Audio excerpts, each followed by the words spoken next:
What's up? How you doing? Here we are. Beautiful night tonight. Time to make dinner. I have some rice inside that I'm making, and we're going to do some chicken on skewers right now. Basic ingredients. We're going to use Morton's salt, garlic powder, pepper, oregano, and olive oil. That is the key ingredient, because without that nothing moves. So anyway, you need a knife. Nice knife. Tang goes all the way through to the back. So we're going to cut the pieces kind of like on the small side.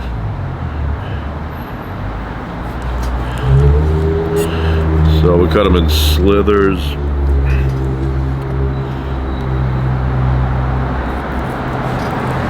This knife is very sharp, so if you're not paying attention, you may take off a thumb.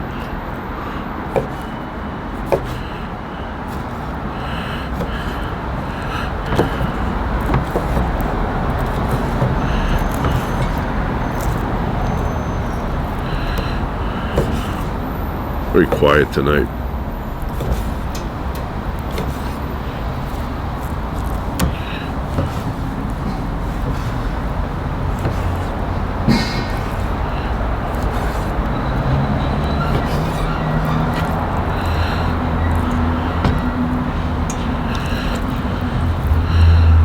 Hopefully there's something good on television.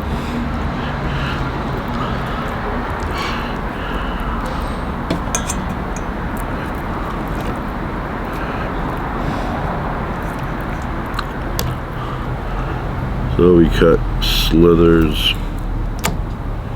We cut that there.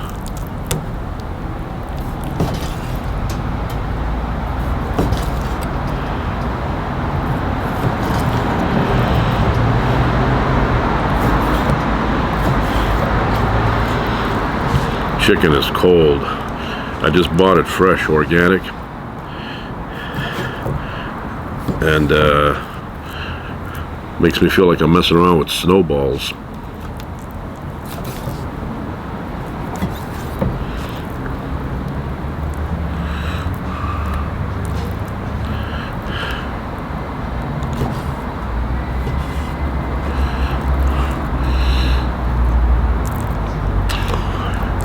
I love watching Japanese chefs.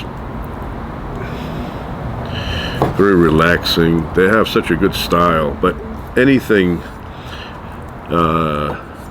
Japanese has a good format to it.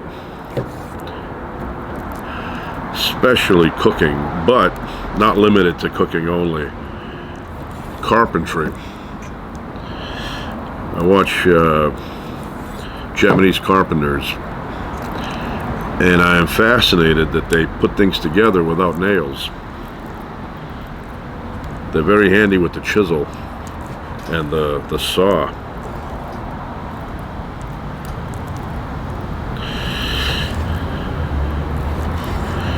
A lot of talent there.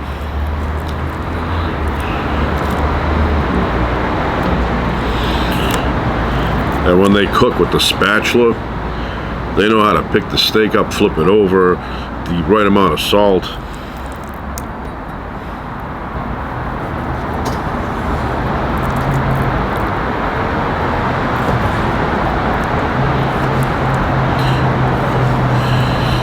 So this chicken is very fresh. You can tell by the firm feel of the chicken. When the pandemic was going on, for about 5 minutes, I entertained the idea of getting chickens.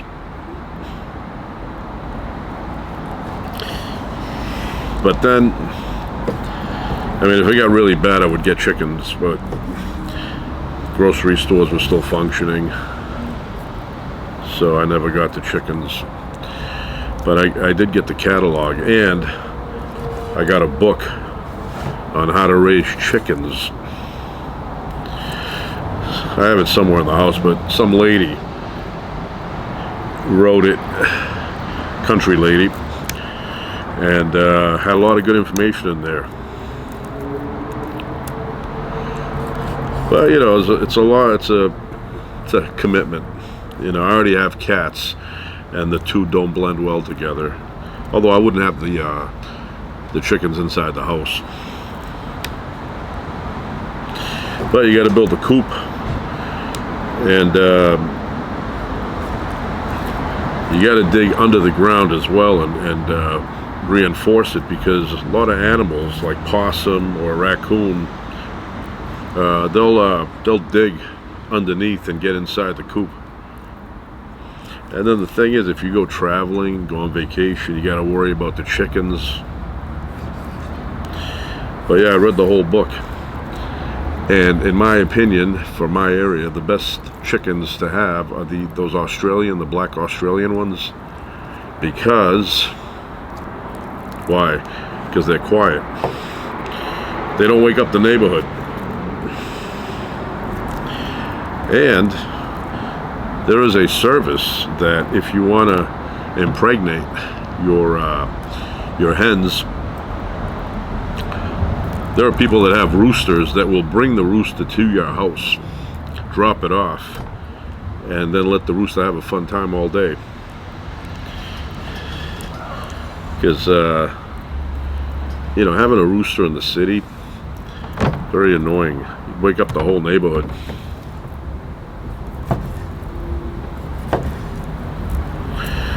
You imagine that?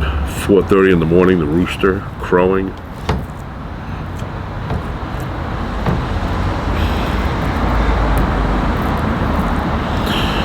You know, so you want quiet birds.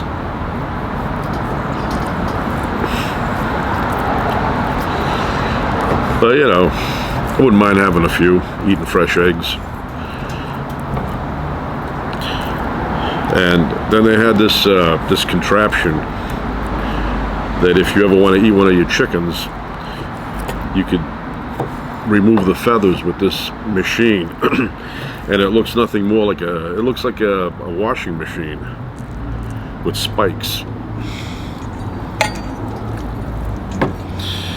You know, it's like not like the old days where you had to sit there and remove them manually.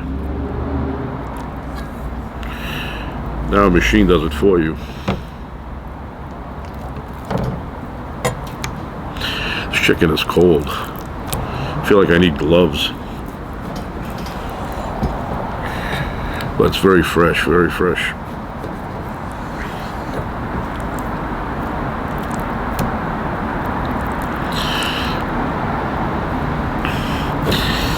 I mean, if you have to get up early, you don't mind the rooster crowing, but you know, if you want to get up at 7, you know, that thing gets up at 4:30.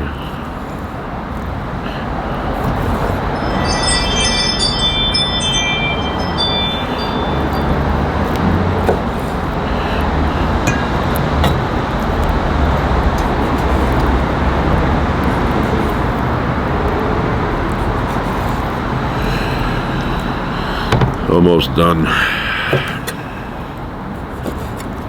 Almost done with the cutting part.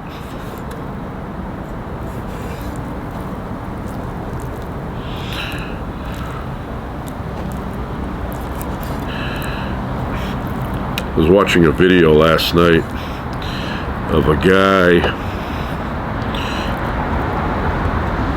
frying brains from a calf. I've never had brains from an animal, like any kind. And then I was reading that brains are not really that tasty. You have to add stuff, and then they end up like the texture is like tofu, which I'm not a fan of. But they said that you could actually find, I think I got them all. You could actually find a place that'll serve tacos made from brain or brains. Does not sound appealing to me, but I don't know. Maybe it's really good. I don't know. All right, so I'm gonna go just gonna rinse my hand off because it feels like I've been messing around with slime, and that gets on my nerves. Anyway, when I wash my hands, I'll be back. All right, I'm back. So I'm gonna mix it. I don't know what the point of washing my hands this early is, but it was just too, I don't know, too slippery. So chicken, get in here. I'm gonna put some olive oil. Not too much, because you know it ends up just going to waste.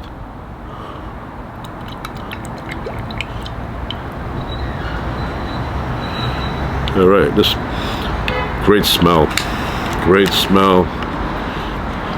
So we put little garlic powder,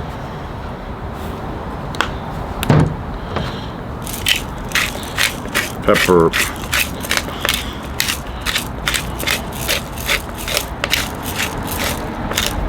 pepper smells nice.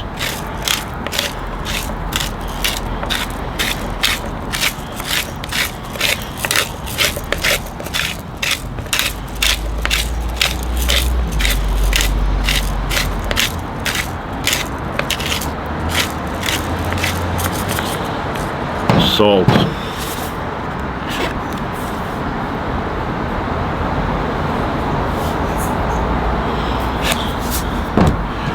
And oregano. Sometimes I use oregano, sometimes I don't. Sometimes, you know, it gives it a little bit of a bitter flavor, but sometimes I don't care. That smells really delicious.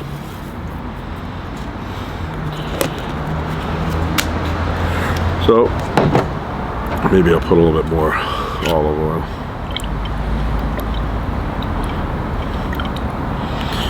All right, now we mix it up using the hands. I washed them, so you know,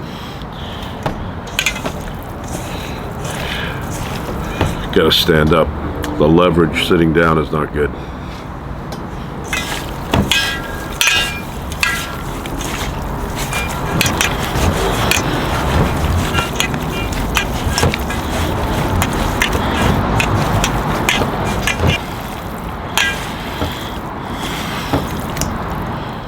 All right, I'm back.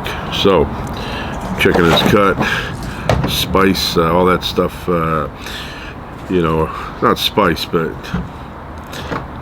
salt, pepper, garlic, oregano, olive oil, they're all in there. And I had the wooden skewers sitting in water for a half hour to reduce burning. That's all. Anyway, we begin the process here. You know what sport I enjoy watching? And I don't know, sport, but it's a good activity.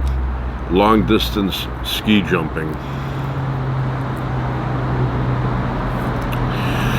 Something about it, I love it. Ever since I was a kid. And they had that guy wipe out on ABC Wide World of Sports. The agony of defeat there, that guy. Everybody thought that guy had died. But that guy had not died. He was alive, and he's still alive now, last I checked. But I just, you know, it's like this whole thing, like they're flying in the air for a good amount of distance. Then they land nice and soft, but if they ever lose that momentum, and something happens to them, I don't know, they flap their hands and, you know, they lose that straight line, they fall like a rock and crash right into the ground. You can see these videos, the crashes, they're awful. But when they do it perfectly, it's very satisfying to watch.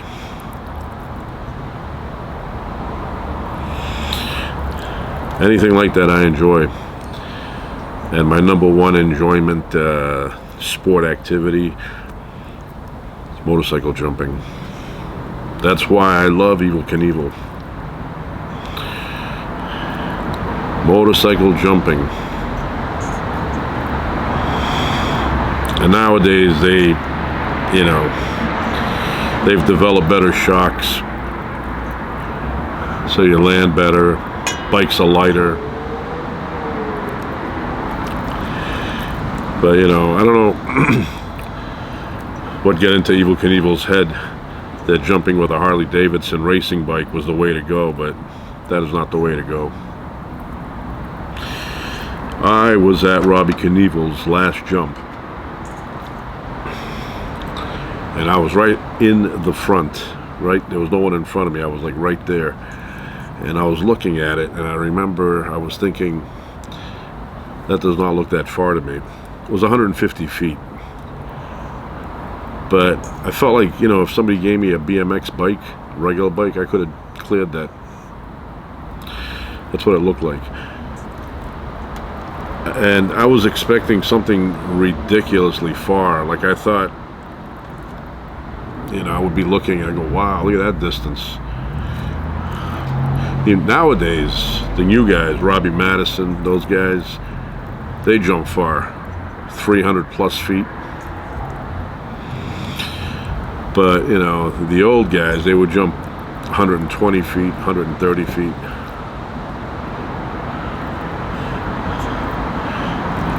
Just a hard thing back then, you know. It wasn't developed like it is now. But you know what? Because it's a lot safer now, and people land and they, you know, go back home that night, it's not that popular either. When Evel Knievel crashed, people wanted to watch that, and that's why Evel Knievel was 100 times more popular than what these guys are today. These guys are not popular. People like me know who they are, but that's because I'm interested in the sport. But the general public, they don't know. If I say, you know, Robbie Madison to somebody who's not a fan of motorcycle jumping, they don't know who that is. They say, who's that, like an ex-president? I go,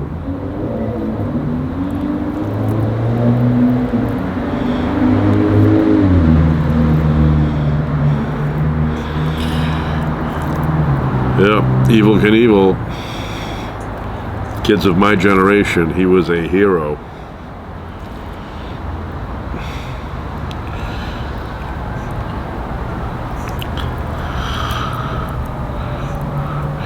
You know, the son also jumped, but wasn't that fascinating like when Evel Knievel did it. Plus, Evel Knievel had the name. The son chose a name that Captain Knievel, Captain Knievel, Captain Caveman.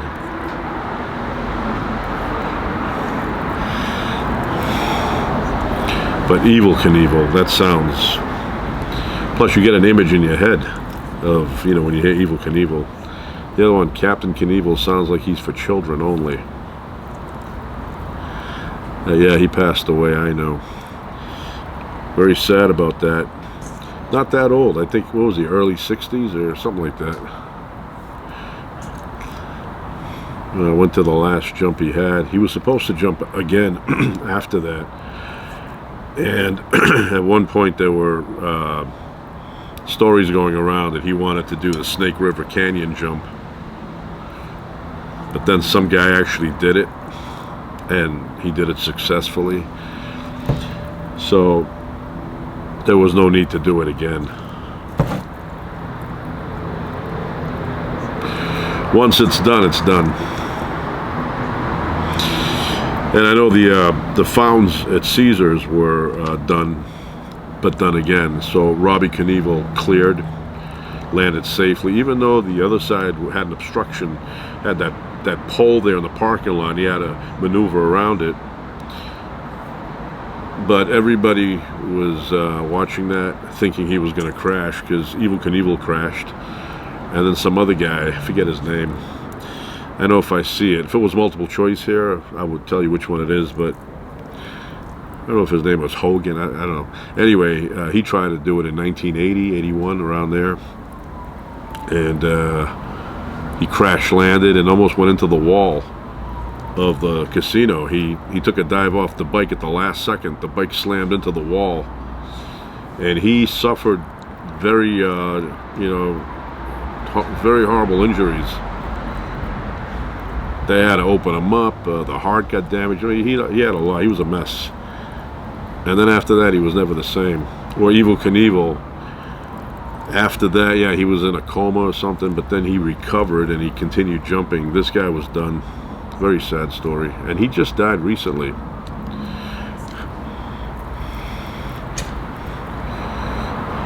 And that's the thing with Evel Knievel. He was popular. He had the name. He had the suit. He had the crashes. But he also had invincibility on his side. He would crash. He would get, all these broken bones, and then he would recover and jump again.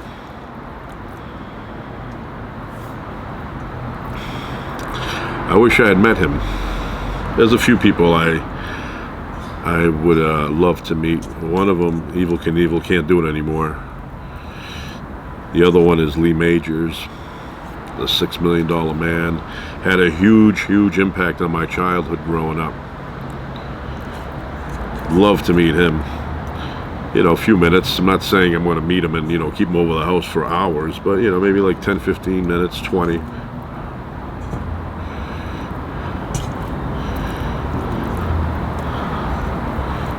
Love to meet Paul McCartney.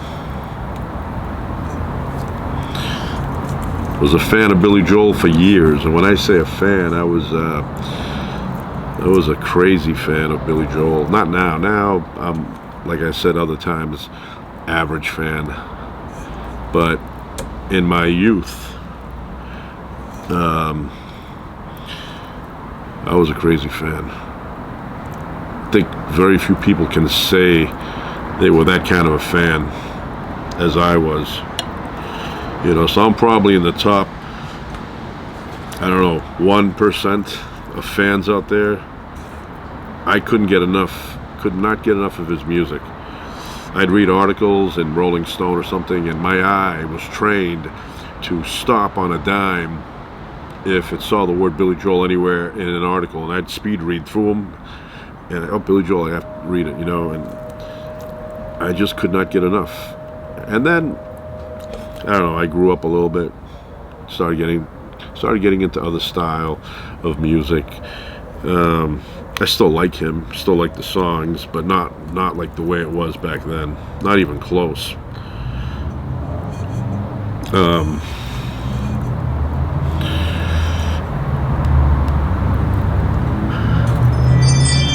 I would get home from school and just get the turntable going and listen to Billy Joel endlessly. I had everything memorized. I knew when I went to see him in concert, if he ever screwed up on a lyric, or maybe he reversed the verses, I knew that he messed up. Sometimes that happens. Sometimes you're singing, and especially if a song is not a story song, like Piano Man, you can't screw it up. You just follow the narrative. But other songs, like Matter of Trust, you could easily flip a verse here and there, and he did. He did. And one time he actually forgot the lyrics, which I thought was a joke. I was listening to him, and he was singing An Innocent Man. And halfway through, he abruptly stops. Even though he was singing just right, he goes, stop. I knew one day, he goes, this would happen. He goes, I forgot the lyrics. And then he went into another song. And I thought it was a joke. I thought he was kidding. But the next day in the newspaper, they had a whole article about that. Anyway, I am done. I got the fire going over there. Keep an eye on it. And I'm going to cook now. I may be back. I may be not. I may be right. I may be crazy. It's a good tune. That's when he wanted to sound a bit like the Rolling Stones. I wish the Rolling Stones actually covered that song. All right. So that's it for now. Ciao.